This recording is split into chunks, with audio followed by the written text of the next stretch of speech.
For years, the relationship between Prince William and Prince Harry seemed like the fairy tale of brotherhood. Two boys who grew up in the public eye, inseparable through tragedy, loss, and the suffocating pressure of royal duty. But somewhere along the way, the fairy tale fractured.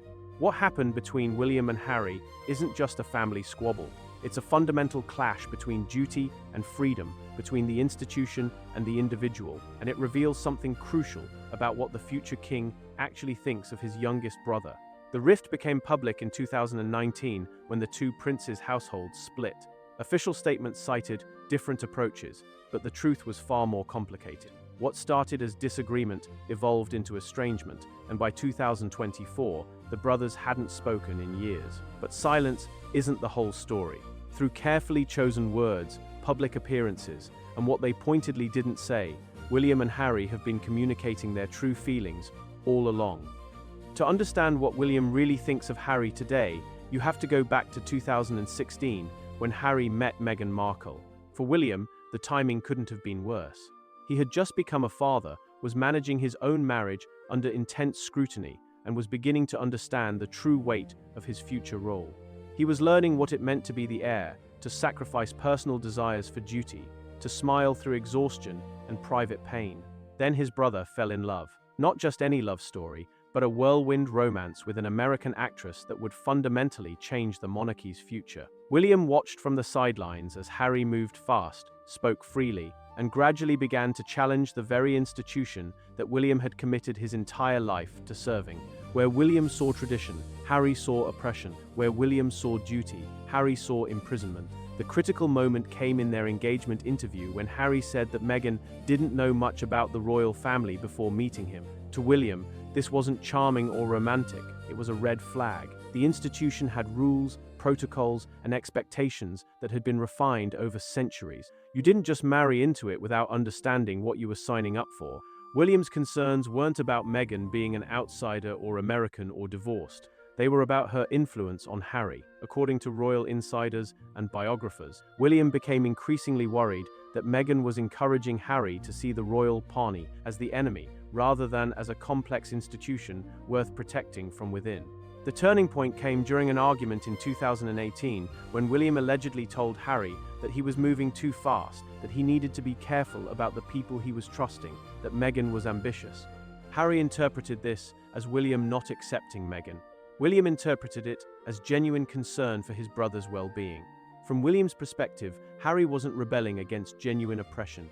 He was running away from responsibility. He was choosing the easy path of victimhood over the difficult path of service. And worse, he was taking the most damaging secrets with him: the private conversations, the family arguments, the palace politics. All of it would eventually become material for interviews, documentaries, and a memoir that painted the institution as toxic and the family as uncaring. This is the core of what William thinks of Harry now. He sees his brother as someone who broke the sacred oath of loyalty that binds the royal family together. In royal families, there are unspoken rules that are more powerful than any written law.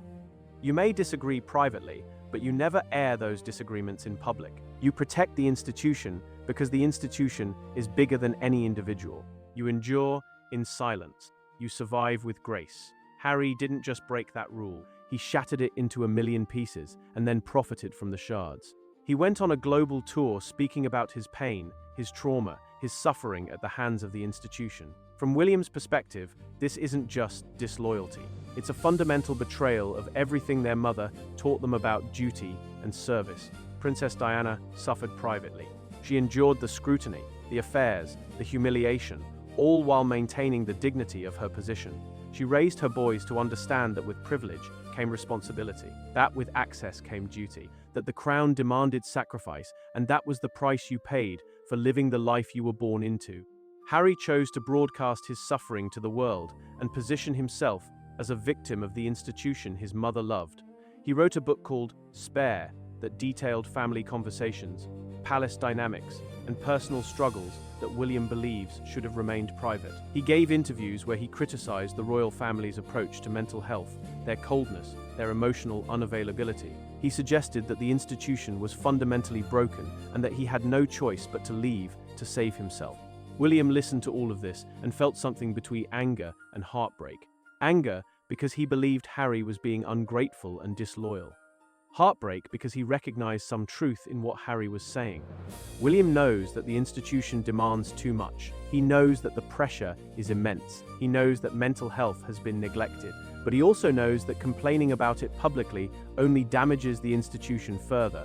And damaging the institution means damaging the monarchy. And damaging the monarchy means damaging everything that their family has built and protected for generations. What makes this even more complicated is that William agrees with some of Harry's criticisms.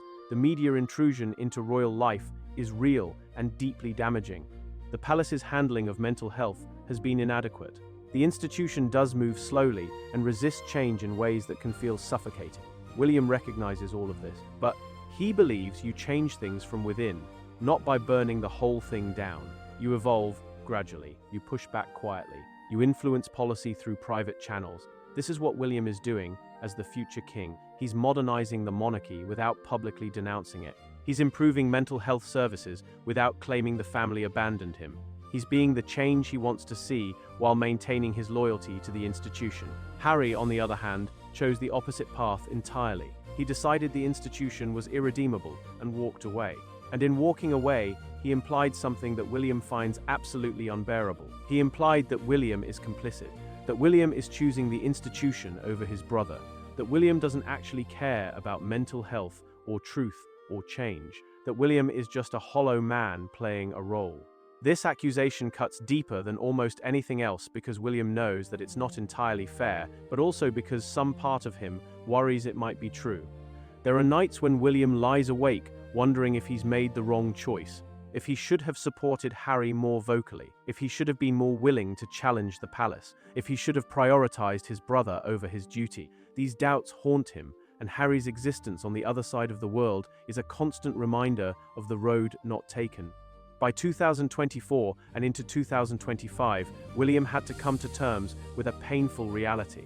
His brother had chosen to live on the other side of the world, to build a life completely separate from the royal family, to define himself in opposition to everything William represents. The brothers hadn't spoken in years. There were no secret phone calls, no private meetings where they could hash things out like brothers, just silence, cold and complete, and the occasional public statement that revealed how far apart they'd drifted.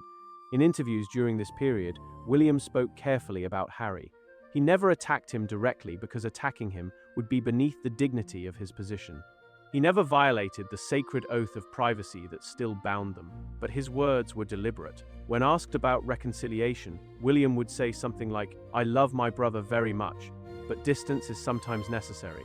The phrase very much established that he still cared, but distance is necessary revealed the real verdict. Distance isn't temporary. Distance is a solution.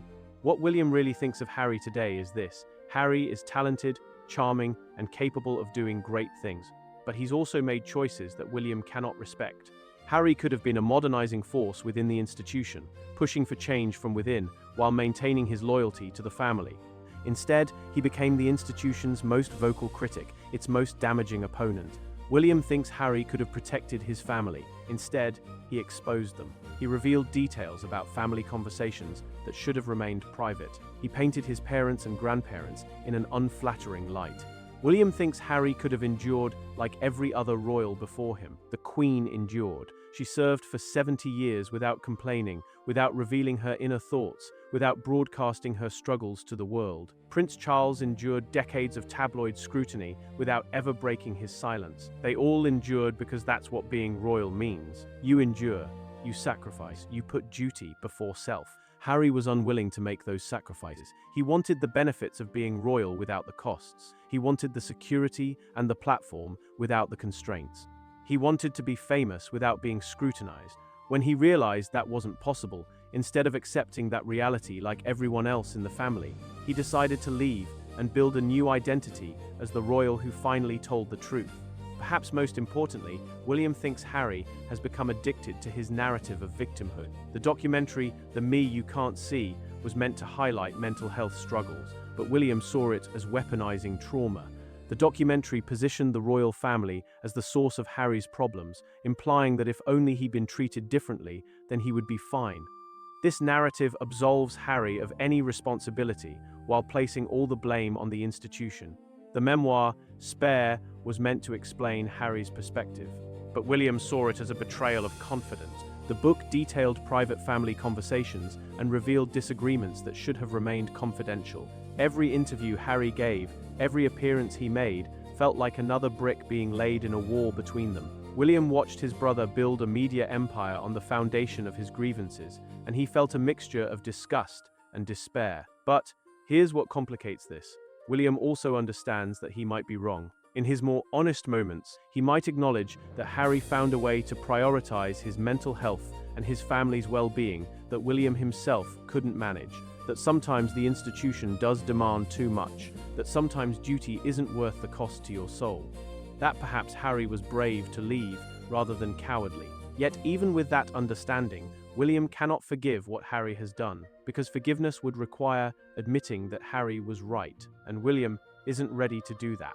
William has committed his entire life to the institution. He sacrificed his freedom, his privacy, his ability to speak freely. He's accepted limitations that most people would find unbearable. He's learned to smile through exhaustion and private pain. If Harry was right, then William's sacrifice was unnecessary. If the institution is truly as toxic as Harry claims, then William has wasted his life serving it, and that's a thought that William cannot afford to have. His entire identity is built on the belief that his sacrifice has meaning, that his duty is worth the cost, that the institution deserves his loyalty despite its flaws. So today, when asked about Harry, William's response is always the same. I love him, but we're living separate lives. It's diplomatic, it's kind, it's also completely final. William has accepted that his brother is gone, that the childhood bond has been severed beyond repair, and that the future king must learn to move forward without looking back. William has grieved the loss the way a royal knows how, by moving forward with dignity, by maintaining the appearance of hope for reconciliation while privately accepting that it will never happen, by protecting the family name even while his brother is actively damaging it, by keeping his real feelings locked away where no one can see them. What William thinks of Harry is that he's a ghost, someone who was once central to his life, his closest confidant, his partner in navigating the bizarre world of royal privilege. But that person is gone now, replaced by a stranger who lives on another continent and speaks about the family with a mixture of sadness and anger that William finds both familiar and alien. Harry has become a cautionary tale, a mirror of everything William could have been if he'd chosen differently, a walking reminder of the cost of rebellion against the institution. And Harry sees in William everything he refuses to become. William represents acceptance of unjust systems. William represents the prioritization of duty over personal well-being. William represents the silencing of truth in service of institutional preservation. They are mirrors of each other's most painful regrets. William regrets not supporting Harry more vocally when he was struggling. Harry regrets not being able to change the institution from within while maintaining family relationships.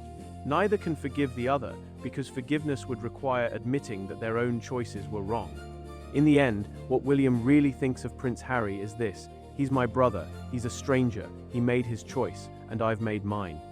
And we'll spend the rest of our lives regretting the cost of both. He's the road not taken. He's the life William could have lived if he'd been brave enough or selfish enough to choose himself over the institution. He's a reminder that privilege doesn't equal happiness, that duty doesn't equal fulfillment, and that sometimes the most royal thing a person can do is walk away. But he's also a warning about what happens when you break the sacred codes that hold families together. He's a demonstration of the damage that can be done when internal family conflicts become public spectacles. He's proof that sometimes the distance between two people can become so vast that no bridge can ever span it again. William will continue to be cordial when forced to interact with Harry publicly. He'll continue to express love for his brother while maintaining appropriate distance. He'll continue to refuse to engage in public disputes or defend himself against Harry's criticisms. He'll continue to do what royals do best: maintain dignity, keep secrets, and move forward with grace. But in private, William thinks of Harry as a cautionary tale, a lost brother, and a living reminder of the terrible price that must be paid to serve the crown. He thinks of Harry as someone he once loved completely, but can no longer trust. He thinks of Harry as a stranger who shares his DNA, but not his values. He thinks of Harry as the embodiment of freedom that he himself will never experience.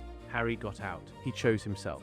He walked away from the institution and built a life on his own terms, no matter the cost. William will never have that choice. The crown will never let him go.